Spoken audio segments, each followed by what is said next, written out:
Hello and welcome to the Deadhead Cannabis Show, everybody. Jim Marty here. For a change, I'm face-to-face with my partner, Larry Mishkin here. We're at the Hoban-Law offices in Denver, Colorado. How you doing, Larry? I'm doing just fine, Jim. Always a pleasure to see you and to be in Colorado. Thanks to Bob and the gang here for giving us some office space and allowing us to tape the podcast today. We got to get him on one of these days. He was just at Playing in the Sand and sent me some good reviews about it. It's nice to get out in Colorado and kind of be at the heart of where things are and have a chance to see everybody out here.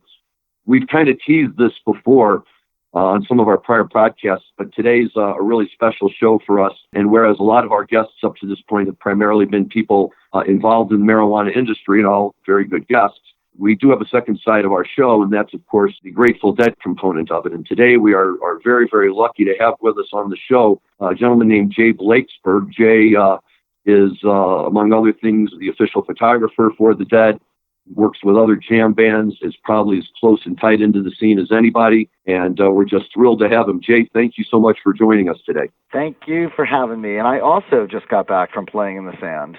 Oh, okay, so now I heard it from him, and now I'm hearing it from you. Was it as good as my partner told me it was? Yeah, it was super fun.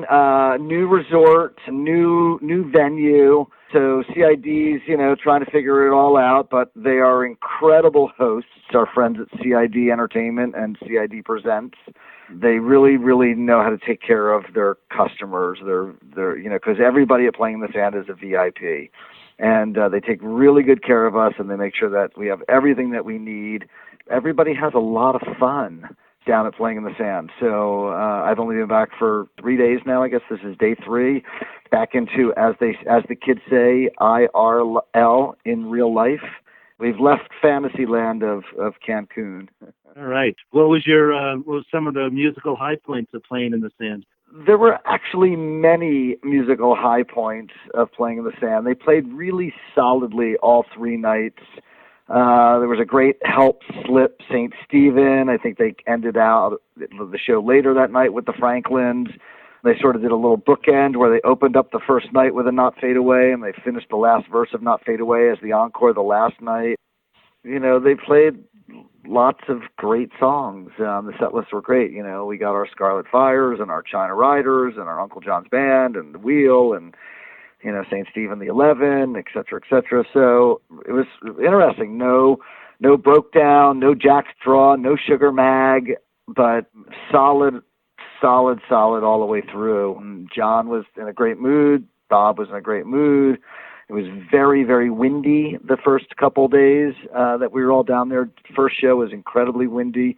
Second show was very windy, but not incredibly windy. And then the third show, the kind of wind finally died down, and we got a little bit of a breather from that intense, 20-mile-an-hour wind constantly blowing. But it was great because it was blowing Bob's hair, and it made him look like Moses, getting ready to throw the tablet down to the masses below. Now, did that wind mess with the sound? I did hear from people out there that it did depend on if you were closer to the ocean, it messed with it a little bit more than if you were in closer to the dunes. But most of my sound experience is just coming right off of everything on the stage, so I hear it differently than most people. So I can't speak to that firsthand that it was swirling around, but I actually did talk to the sound man a little bit about that, and I think he told me that yes, it does swirl a little bit, but it's a pretty powerful system, and it kind of tries to cut through it and make it all work.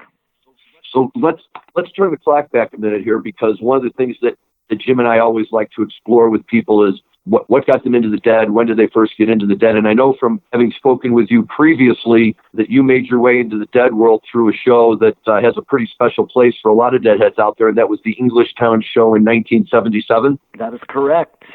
You typically get turned on to music at that age. I was 15 by an older brother or sister, a neighbor, a friend who might be a year or two older. And you sort of gravitate towards, what they're listening to. But I also truly believe that most Deadheads and jam band fans are kind of born with this little strand of psychedelic DNA that sort of predisposed us to wanting to have that kind of experience musically and culturally and with other like-minded weirdos. And also in the 1970s when we were teenagers, I mean, we pretty much lived for sex, drugs, and rock and roll, and the Grateful Dead scene sort of fit the bill. So it was a good, thing to look forward to that experience. And you pretty much had your drugs, and the rock and roll was in front of you if you bought a $7 ticket, and you hoped and prayed that you had to get some sex. But but that's. It was a pretty simple mentality. We didn't have the internet to teach us how to live our lives back then. We had to figure it out on our own. But yes, I had an older sister, and I was 15 and she was 17, and she took me to Englishtown, and it was the first Grateful Dead concert for many, many East Coast Deadheads, or, Northeast Deadheads, and 100,000 plus people and 105 degrees, and contained now as a Dick's Picks. I believe it's number 15. Is that correct? And truly, truly, truly one of the most epic shows. I mean, there were so many great moments in '77, and this is obviously later than the highlight of the May '77 year. But back in October. So one of the reasons we're on this podcast right now is because also I have a new book that just came out in the fall called Jerry Garcia's Secret Space of Dreams. And when I was in New York in the fall, doing some promo for that with Sirius XM, they let me do like a little Blakesberg guest DJ, and I told stories about specific shows and photos that were in the book, and then played music. And I said to them, can I close out my show with the He's Gone, Not Fade Away from Englishtown? And the audio tech for the Grateful Dead channel, a great guy named Andrew Brass, pulled it up in their system and looked at it and said, it's 40 minutes long. And I said, I do know it's 40 minutes long. And it's truly a legendary He's Gone, Not Fade Away. And the jam in between those two songs is just next level. Goosebumps, hair raised on the back of your neck. Gotta just groove to that. It's just truly, truly remarkable. So yeah, Englishtown, boom, done. 15, life-changing. Did you take pictures at that show? No, I did not. I think there was an Instamatic somewhere in our camp, because there's a picture of me sleeping on the ground during the day in the 100-degree heat with a bong on my chest. The only known photo of me at Englishtown. So, yes, more on Englishtown. Certainly I've listened to that show many times, and 77 is a standout year for the Grateful Dead, and a lot of people say it's one of Jerry's best years, if not his best year. But some of the things that you hear about Englishtown was that it just jammed up the roads for miles around. They were not set up for 100,000 people. They weren't even set up for half that amount. And so people had to walk for miles and miles to get to the show. Can you fill us in with some of your first experience? Well, I mean, I was 15, and that would be, 4 score or, 2 score, I guess, as a score 20 years. I know we parked. I know we walked. I know there were people selling parking spots in their driveways. I know it was hot. I know that probably every single ounce of beer in the convenience stores in that town were sold out. I know we got in early. I know we got a spot that was not too close, but not too far. I think we were, before any of the delay towers, and so, maybe 100 feet back or something. I didn't really know a lot of the Grateful Dead repertoire at that point. I mean, I certainly knew when Truckin' was going on that, that was a hit song. The new hit song by the band, the Grateful Dead, Truckin' off the record, American Beauty. But it was also a live radio broadcast on WNEW, which was, the big New York station at the time. So that tape, that soundboard tape, circulated for many years before it became a Dick's Pick. But the one thing about it is that they cut the broadcast before the encore, which was Terrapin. So nobody really heard the encore. I mean, if you were a taper and had an audience version of it, but the soundboard tape off the radio, and, back in those days, everybody would, tape live concerts off the radio because that stuff was rare, right? And so I had that tape, and I wore it out over and over, and would get new copies. And I feel like I had like a master copy that I never played.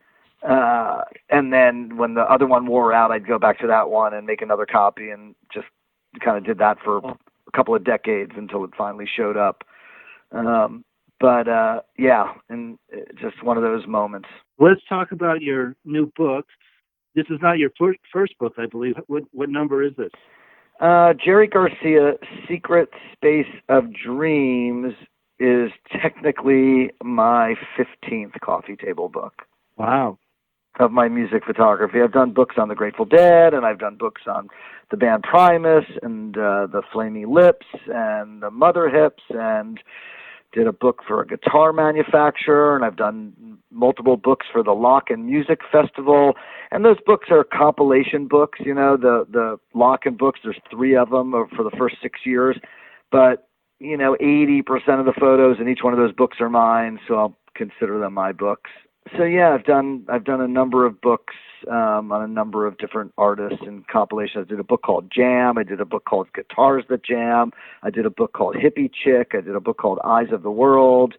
I did Fare Thee Well, which was a book that came out after those final Fare Thee Well shows and just represents those 5 shows. I like making books, and I self-publish them all. So Jay, when I was visiting you recently, I think you told me that on your system, you store somewhere in the neighborhood of 1.5 million images. Is that correct? Yeah, I think it's a little bit more than that, maybe another 150 or 200,000. I think we're up to, but yeah, somewhere around that, just over 1.5 million. It's a lot of data. It's a lot of data to be responsible for, and it's just, it really is, one of those things that you just gotta, handle with care and treat it like a precious. And when you want to do a book, though, how do you decide which of those 1.5 million images? I mean, obviously, you come up with a theme and you look for pictures that fit the theme, right?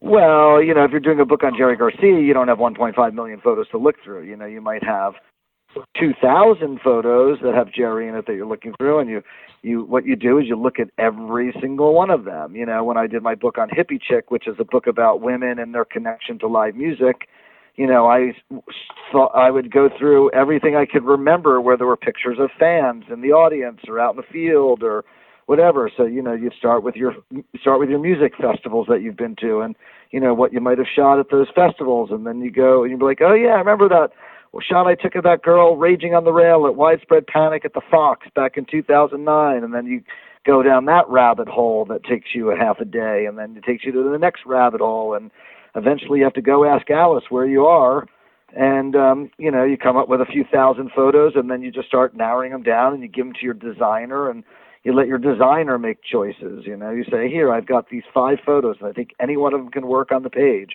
and then they can put in their 2 cents, and it's a collaborative thing. But yes, you start with many thousands of photos. I mean, with Fare Thee Well, it was a 5-show run plus a rehearsal plus a few other little things. We went through all the photos. There was probably 20,000 pictures to go through. And but you're looking for the best of the best.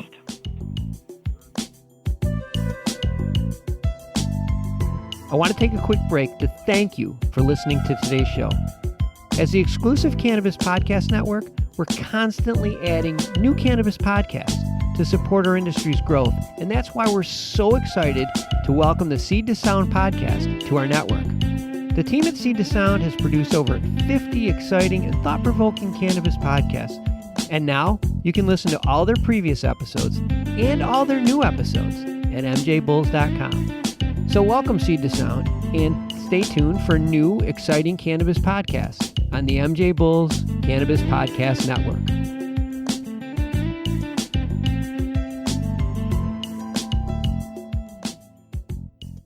So a question on how you were able to make such a long and successful career out of this.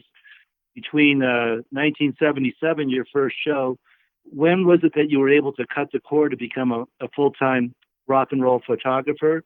Did you ever have a day job? Yes, I did have a day job. I think my last day job was in the late 1980s. So I first photographed the Grateful Dead in 1978. I first got paid money for my photography in September of 1979.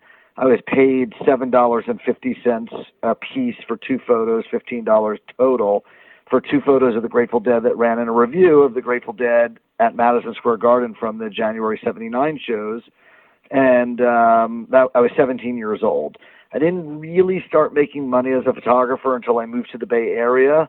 And I'm going to say that was around 85 or 86 that I started making just a little tiny bit of money. But, we're talking about I think I still had a job in '86. I worked at a small video production company, doing corporate type training videos and stuff like that. I believe it was in '87 that I actually cut the cord and quit my job and became a freelance photographer. And I feel like my first year as a photographer, I made about $9,000. That's not what I made. That's what I grossed. I had expenses out of that. So I was what you would typically call a starving artist. I lived in a big house in Oakland with 6 or 7 roommates, and rent was $135 a month. And, we put in $10 a week each for food, and we ate communally. And I took every single little shitty, crappy 2-bit job that paid $100 or $200 or anything anybody wanted to give me to take pictures, and just kept doing that. But I think that my biggest driving factor was fear. I didn't know any other thing that I could do in my life. I wasn't the kind of guy that was going to go back and become a lawyer or an accountant like my father and my brother, or anything like that. All I knew how to do was photography, and so I worked my ass off because I didn't want to have any other kind of job. And, I was also, out of prison at that point, just for a couple of years. I was in jail in 1983 for possession of LSD with intent to distribute. And I knew I didn't want to go back to jail. And so, selling drugs wasn't an option. Now you guys all sell drugs legally, or at least pot, But, back then, even that could put you in jail for 10 or 15 years. And so, I worked as hard as I possibly could and started showing my photography to different magazines and record companies. In '87, I got my first assignment from Rolling Stone magazine, shooting the free U2 concert in downtown San Francisco. You can see it in Rattle and Hum, the movie. And, since then, I've done over 300 assignments for Rolling Stone magazine, and started getting work probably by '88, '89. I was shooting for BAM magazine, which was a Bay Area music magazine. Started shooting covers for them, I think, in '89. My first one was Camper Van Beethoven down in Santa Cruz. Started getting assignments from Guitar Player magazine. I think I shot my first cover in it's either '89 or '90, and that was with Michael Hedges, the late, great Michael Hedges. So I was a working photojournalist, and by, also at that time, the late '80s, '89, '88, '89, '90 was the birth of alternative rock. And, I couldn't make a living just shooting the Grateful Dead because the mainstream media really didn't care about the Grateful Dead. Yeah, they cared a little bit about Touch of Grey for a hot minute. And I got an assignment here from Rolling Stone and an assignment there that revolved around the Grateful Dead. But, in general, I was out there shooting bands like Soundgarden and Jane's Addiction and the Pixies and Nirvana and stuff like that, because those are the bands that magazines were interested in pictures of and that would actually pay me money. So that was sort of the beginning of my career. It really, really started in '86 and '87 in terms of getting a lot more assignments and getting people to pay me, instead of $200, $400 or $500 to shoot something. And, by the, mid '90s, I was shooting a lot of, big advertising jobs and some corporate stuff and .com stuff here in the Bay Area that was exploding. And, all of a sudden people are starting to pay you $2,000 a day and $5,000 a day and $10,000 a day. And that stuff doesn't really exist anymore. Like that whole business sort of disappeared for a number of reasons, but, let's just say that, technology is the great disruptor. And, technology has disrupted, the photography, film, and music business probably more than any other industry. Obviously, computers and whatnot, but, and so, everybody has a camera in their pocket, and we live in a world of mediocrity created by social media. And so if somebody can pay somebody $200 for a crappy photo instead of paying somebody $2,000 for a really good photo, they might just settle for that crappy photo for $200. So it's sort of decimated in the industry. So, I appreciate your comment on the fear factor. As somebody who's been self-employed since I was 26, fear was always a great motivator for me, because I also never wanted to be a corporate accountant or work for a big accounting firm. But sort of a personal question, did you wear earplugs, and how was your hearing today, being that close to all those speakers? In the early days, I did not. I definitely damaged my hearing. I can actually pinpoint the exact show. I shot a band called Living Color. Vernon Reed, whose amp was, turned up to 24, right in front of his amp for a whole show at the I-Beam, which was a really funky alternative rock nightclub on Haight Street in San Francisco, and right in the Haight-Ashbury. And my ears were ringing for about 6 days after that. I have worn earplugs on and off over the years since then, for many, many years, mostly on. And that's because I was aware of the fact that I was ruining my hearing, and I was up close to a lot of these artists. But, you have bands like Dead & Co. today, and their technology and their sound system, which is, Meyer sound speakers and ultrasound. It's funny, back in the days of the Grateful Dead, like, you could be at a Dead show and the volume was absolutely perfect standing in front of their stack of speakers, which again were Meyer sound speakers and ultrasound speakers.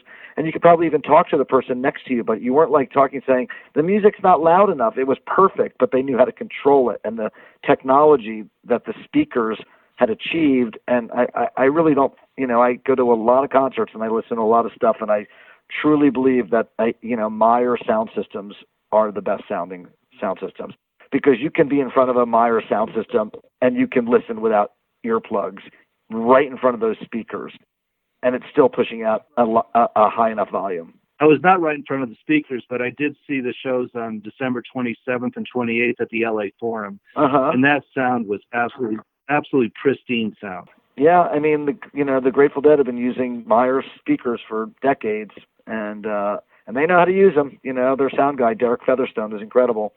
So anyway, like, I remember being at a music festival, and they did not have a Meyer sound system, and they were just pushing it out, and it was so loud that it was punishing for everybody that was in the front, because they felt like they had to push it so hard and so loud for it to reach the back of the festival. And it's just like anybody that was in the first 100 feet literally was being punished, like, sledgehammer to the forehead loud.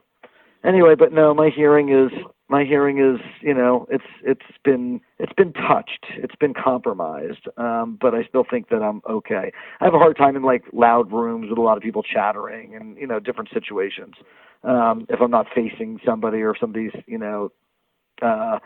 like standing in front of me and we're walking and they're talking facing forward, I might not be able to hear them, things like that. Hey, Jay, what opened the door for you to really get into the role that you now currently have with the Dead? When did that happen, where you kind of joined the family, as it were? Well, I mean, I really didn't start really working for the band until, till the end of the Grateful Dead. I mean, the first time that a Grateful Dead band member paid me money to photograph them was in 1990. I did some portraits of Bob Weir and Rob Wasserman, because that's when they were first forming the Weir-Wasserman duo. And so I was working with Rob Wasserman, who was making a couple of different records. I think he was working on trios at the time. And when Weir said, let's start this little acoustic duo thing, Bob and Rob, Wasserman's manager said, hey, Jay Blakesberg can do the publicity photos. And they were like, sure. And so right after that, then Bob needed a photo for a children's book that he wrote with his sister. He needed an author photo. I did that. He did a second children's book with his sister. I did an author photo for that. So I just started doing a lot of stuff with Bob, and then eventually I connected with Mickey's people, and Mickey was working on a Planet Drum type thing with Baba Olatunji and Zakir and Giovanni Hidalgo and Armando Peraza, and so Mickey hired me for that. But it really wasn't until post-Jerry that I got hired by the guys in Fish, when they were doing a run with Phil at the Warfield, when it was Phil and Friends with Trey and Paige. Oh, right. And that's when I really met Phil and became friends with Phil and started doing all this work with Phil, and then I was doing all this work with Bob, and then, they did the other ones and they needed a publicity photo and they called me. Was that when Phil first came back after his surgery? I don't remember if it was. It was in April of '99. I don't actually remember if that was right after that or what the timeline on versus his liver transplant. But anyway, yeah. So and then when the core four guys, Bob, Billy, Mickey, Bobby, Phil would get together, Grateful Dead Productions would hire me because I was a professional photographer, and a lot of people that came and went through that camp, maybe they said they were professional photographers and maybe they had a real camera, but they didn't know how to do studio lighting. They didn't do studio portraiture. I mean, the guy that did that for the Grateful Dead for the longest time was Herbie Green. And Herbie had moved to the East Coast, and so, it wasn't like we're going to fly in Herbie to do a shot of the other ones, or Further, or Phil and Friends, or, whatever it might be, Seven Walkers, and I just sort of became the default guy because I was still there, It's funny, I did an interview earlier today with Big Steve Parrish for his Sirius XM show, and we were talking about the same exact thing, that, it was sort of like the last man standing, and they liked me and they could trust me, and so I became that guy that could, they had needs and I could fulfill those needs. Those needs were to get good publicity photos, and I was able to take those good publicity photos, and I was trusted by them, and they knew me and they liked me, and they knew they could have me around, and I wouldn't go bad on them, and could get the job done and be creative. And so that's sort of how I fell into that role post Jerry. Very, very interesting. And you talk about that skill set of lighting and studio portraits.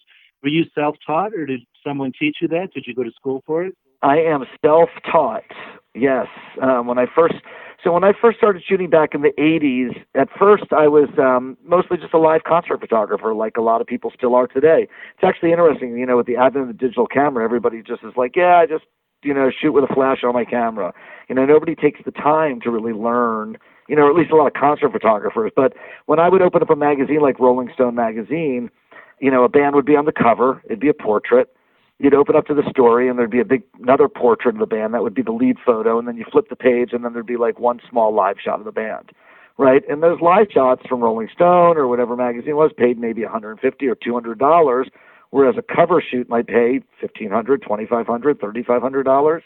And I was like, okay, so if I'm going to actually make a living, I need to learn how to shoot cover photos. And if I'm going to shoot cover photos, I actually need to learn how to do studio lighting. So I went out and bought a really small little off-camera flash strobe on a light stand. And I said, okay, if I plant my light stand here and point it in this direction with this type of diffusion on it, what happens? If I move it over here, what happens? If I add a warming gel to it, what happens? And I just started experimenting and shooting everybody that I could and every band, and made a lot of mistakes, and eventually taught myself how to do a really good job lighting people. And it's all about shadow and highlights and drama, right, to bring out the essence of, the person sitting in front of you, as opposed to just like a flatly lit, boring photograph of somebody just sitting there. And so, yes, I am self-taught.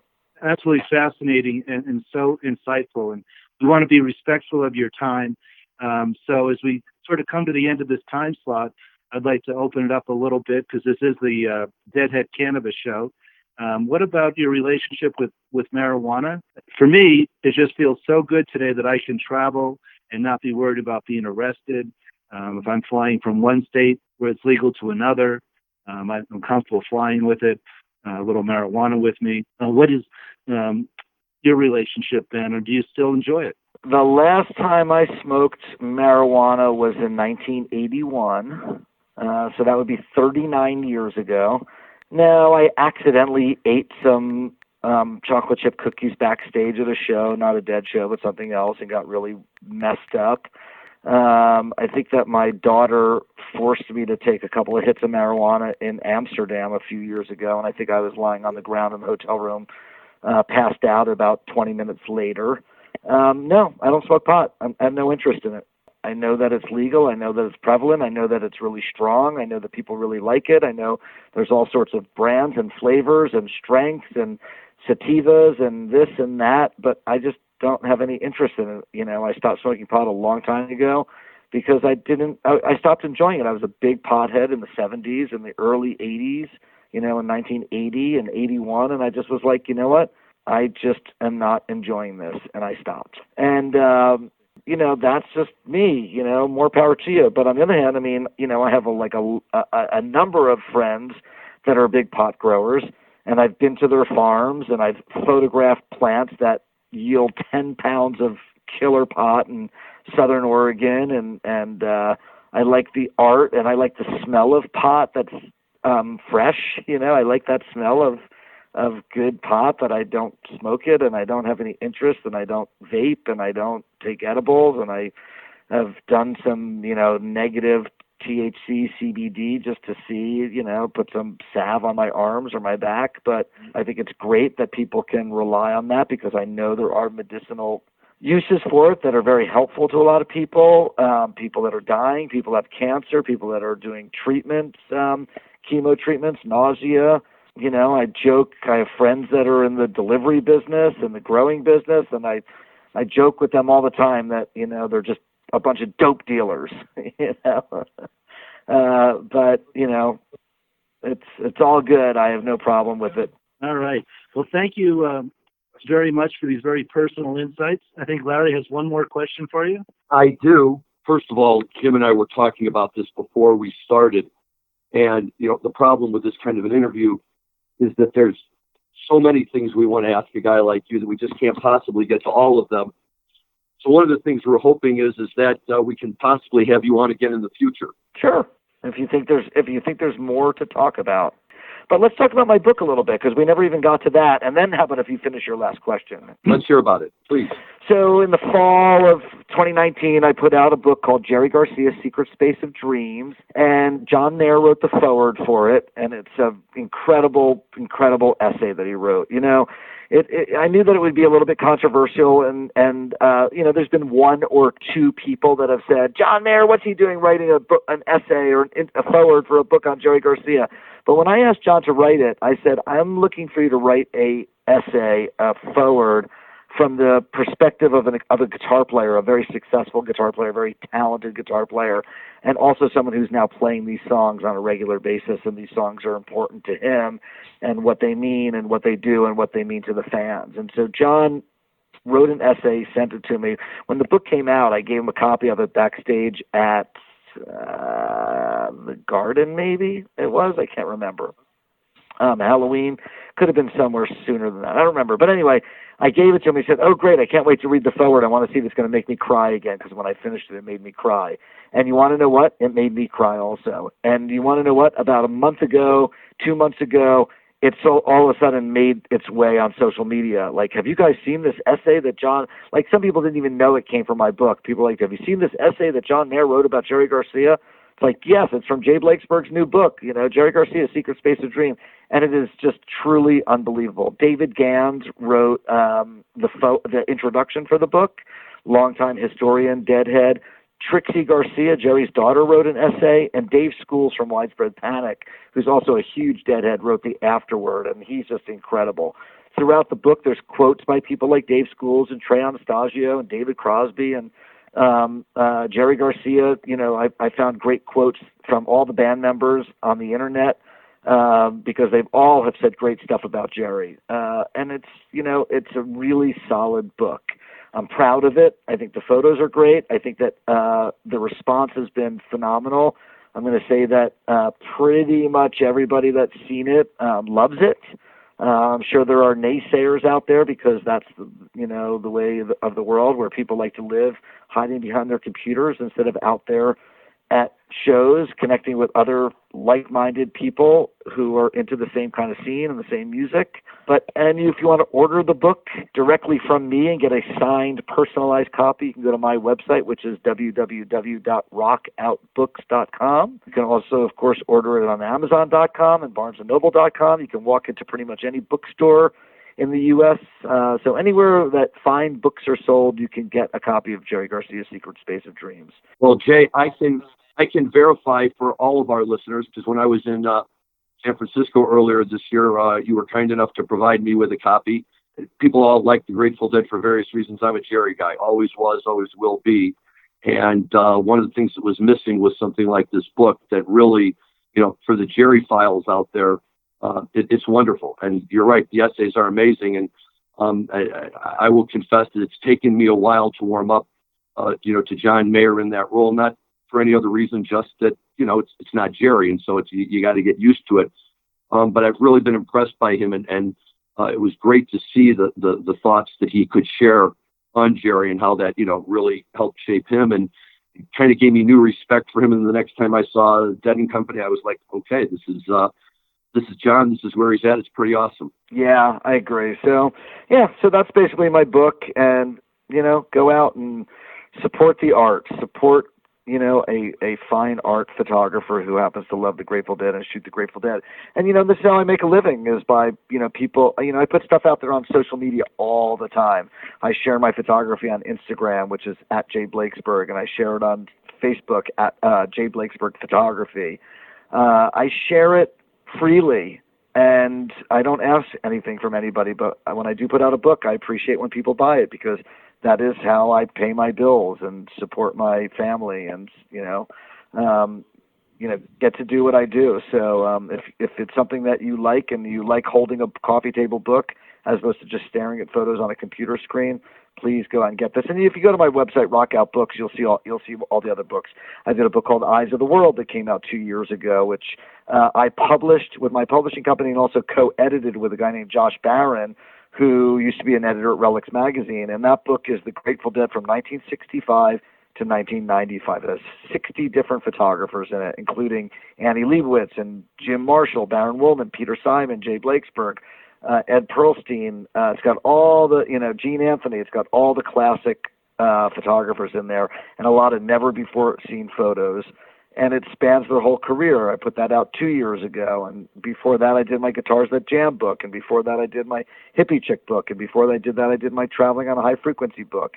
And people have bought these books, and that's what keeps me going, and I love to share my work as opposed to just leaving it in a shoebox or, just staring out on the computer screen. Since you mentioned John Mayer, one of the big things that happened in the Dead world over the past year was the Dead & Company show at Citi Field this past summer, I think it was. And besides the fact that it was a great show, I think that one of the highlights, and may have been the highlight of the whole Dead & Company scene, was that for the show there, John played Jerry's Wolf guitar. And for the people who know Jerry and his guitars, that's one of his very, very famous guitars. And when I was with you earlier this year, you were kind enough to share with me the story. You actually played a role in this happening. I'm wondering if you could just give our listeners a quick rundown on how that all came to be.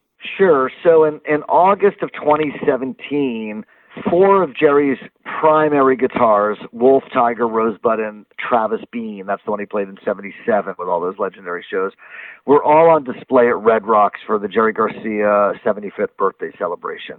And when I was at that show, I said to John, hey, do you want to check out one of these guitars? You want to hold it? You want to play it? You want to get a picture with it? And he's like, no. I'm like, I can bring it to your dressing room and nobody needs to see you doing it. He's like, no. He was very, very sensitive and very self-aware of his place in the script. And, he was still earning the trust of Deadheads 2 years into the band at that point, and he just didn't want to do it.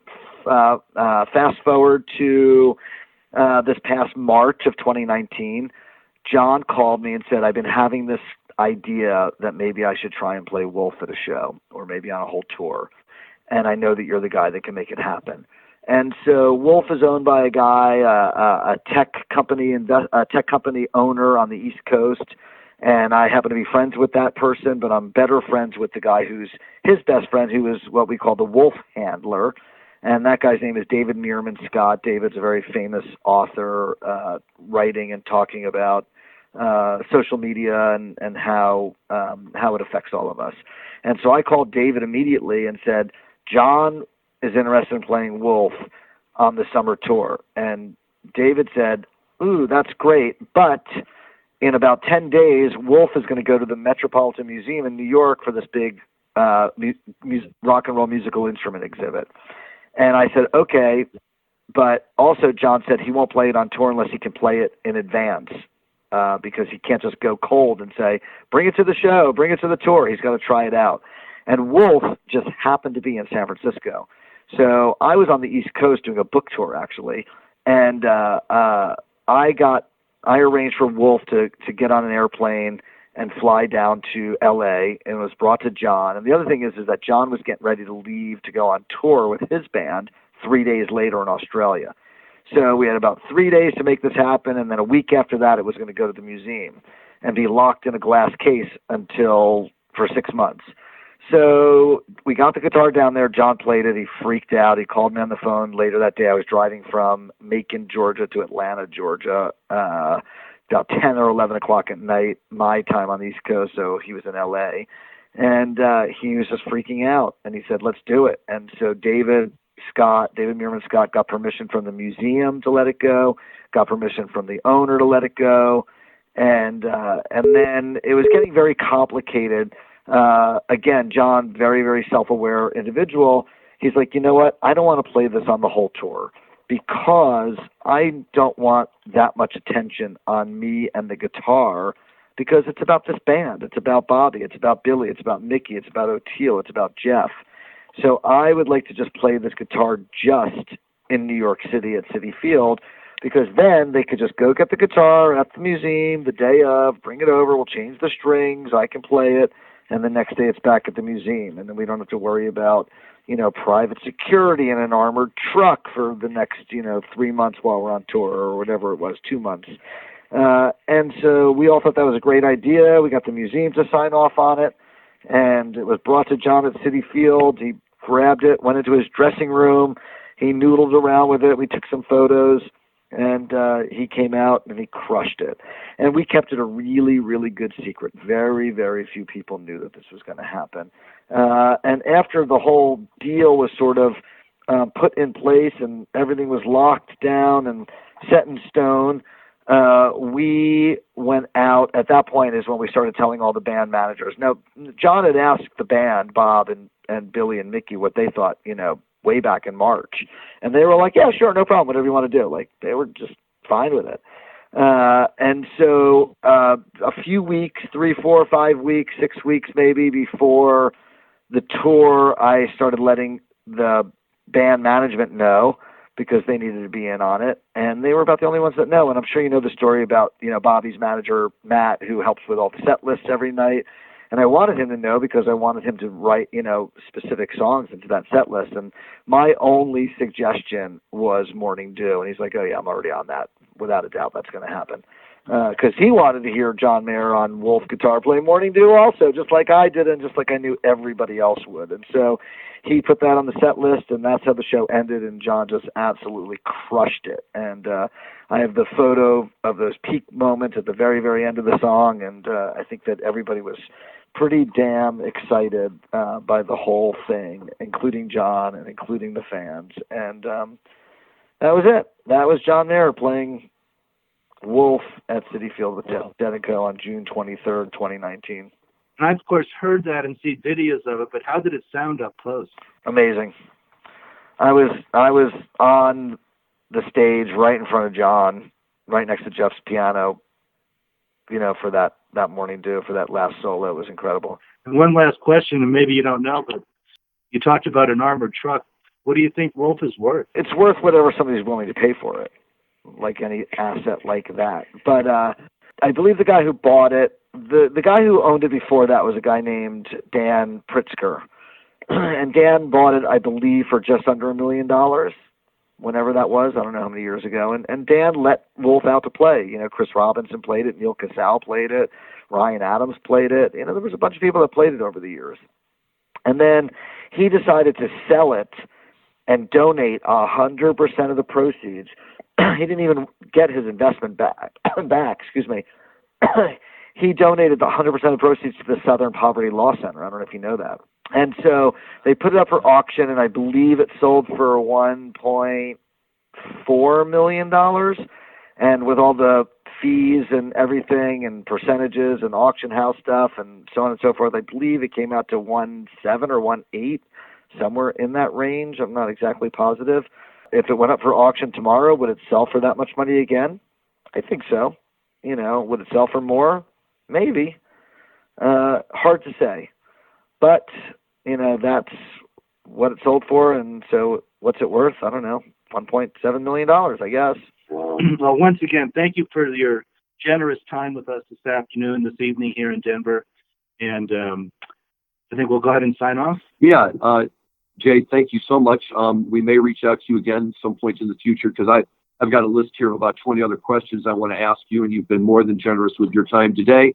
Sure. We'll revisit in a year. How's that sound? I love that. Perfect. That's perfect. We'll do it right after Playing in the Sand next year. We can make it an annual thing, even better. So our guest today was Jay Blakesberg, rock photographer extraordinaire with the Grateful Dead, Fish, the whole jam band scene. Please go to his website. What was the website again, Jay? rockoutbooks.com. Please go there. Please check out his books. If you're a Grateful Dead fan, you have to go see this new Jerry Garcia book. It is outstanding, and we can't recommend it enough. So thank you for everything, Jay. Thank you. Appreciate it, you guys. Thanks, Jim. Thanks, Larry. And we'll talk soon. Over and out from the Deadhead Cannabis Show. Thanks for listening, everyone. We'll see you soon.